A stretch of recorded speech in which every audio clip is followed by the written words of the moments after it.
Ya, kembali di Dialog Jurnal Siang, film horor pun berprestasi. Kembali ke Mas Damian, ini terkait dengan sebetulnya seberapa besar teman-teman movie maker bisa memanfaatkan Indonesia sebagai market. Karena selama ini merasa bahwa porsi untuk bisa memanfaatkan Indonesia sebagai market tidak terlalu ideal gitu ya. Apa yang sebetulnya bisa dilakukan oleh movie maker, distributor, dan juga pemerintah supaya bisa mengarahkan tren penonton di Indonesia yang rata-rata memang sangat suka dengan film-film Hollywood. Makanya itu kemudian diakomodir oleh distributor yang kemudian banyak menayangkan film-film Hollywood. Perlu ada revolusi di bidang perfilman itu sendiri. Karena kita ini bersaing secara tidak fair. Film Hollywood yang dibuat dengan harga 1 sampai 5 triliun disuruh bersaing dengan film yang dibuat dengan harga di bawah 1 miliar atau sampai 10 miliar. Lalu kemudian harga tiketnya sama. Mana mungkin begitu kan? Mana mungkin orang mau menonton sebuah film yang dibuat dengan harga 1 miliar dan 1 triliun dengan harga tiket yang sama. Ini aja udah nggak benar.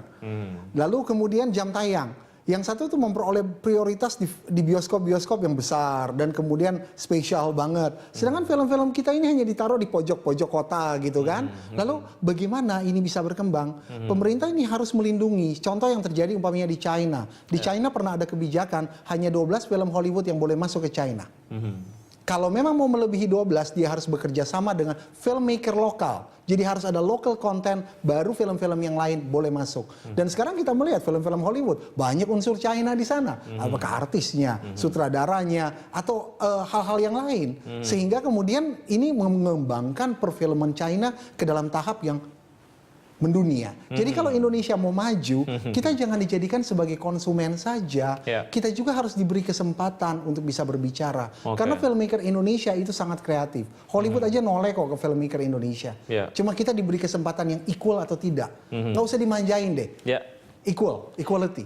Tahun ini Anda melihat kesempatan itu mulai terlihat atau masih belum? Masih Saya perlu harap perjuangan yang... Kami berharap untuk pemerintahan yang baru agar hal-hal seperti ini bisa lebih diperhatikan. Jadi diberi perlindungan dan kemudian diberi kesempatan untuk kemudian filmmaker Indonesia itu bisa berbicara. Contoh umpamanya di Korea saya pernah mendengar bahwa ada hari-hari tertentu seperti hari Kamis khusus film Indonesia yang diputar di bioskop. Why not begitu kan? Karena industri kreatif ini di Amerika Serikat sendiri dia adalah penyumbang pendapatan nasional terbesar setelah senjata. Jadi faktor jadilah yang kedua.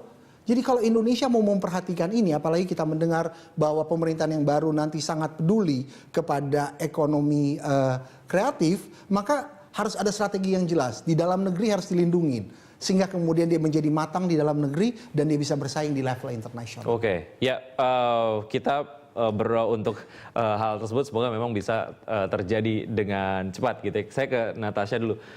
Kalau dilihat dari workshop yang sudah dilakukan dalam pendalaman karakter ya memang ini harus dilakukan gitu ya. Waktu itu workshopnya seperti apa Natasha dalam film Let's Play Ghost ini? Workshop pendalaman karakternya, kita kan ada reading, terus kita pendalaman karakternya karena itu bahasa Inggris, ya kita mesti nerjemahinnya atu-atu, biar semua pemain dapat gitu, saya ngerti ini artinya apa, dan tetap bisa acting dengan maksimal.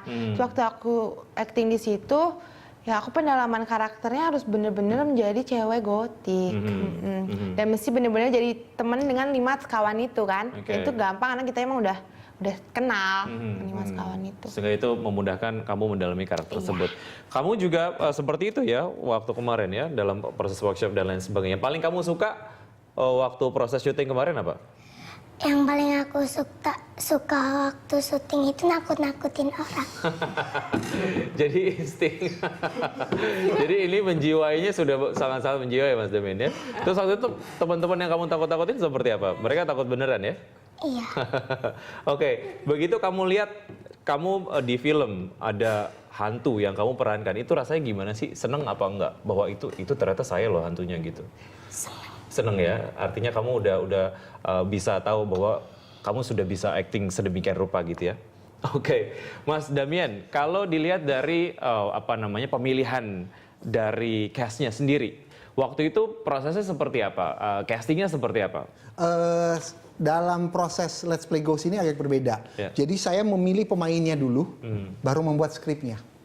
Jadi bukannya skrip dibuat dulu baru pemainnya Kenapa seperti dicari, itu, Mas Damian? ini sebaliknya. Karena saya sudah mengenal karakter anak-anak ini. Jadi untuk performance-nya supaya lebih baik, kita bisa lebih cepat melaksanakan proses adaptasi dan syuting sehingga menghemat waktu dan menghemat biaya. Maka yang kita lakukan adalah kita memotret. Ini karakter ini kurang lebih A, B, C, D, E, F, G, H, dan sebagainya. Lalu kemudian kita membuat skenario-nya seperti karakter itu. Tapi kemudian ternyata terjadi sedikit insiden dalam syuting ini. Sehingga ada pemain yang berantem di antara mereka, mengundurkan diri, jadi harus diganti. Jadi terpaksa, itu resiko ya. Terpaksa kemudian kita mengganti pemainnya dan membongkar skripnya. Kita ke hal-hal pendukung seperti misalnya teknologi pendukung, SDM di perfilman di Indonesia gitu ya. Seperti apa kita akan bahas setelah jeda berikut ini. Ya pemirsa, kami akan segera mulai setelah jeda berikut, tetap di tempat Anda.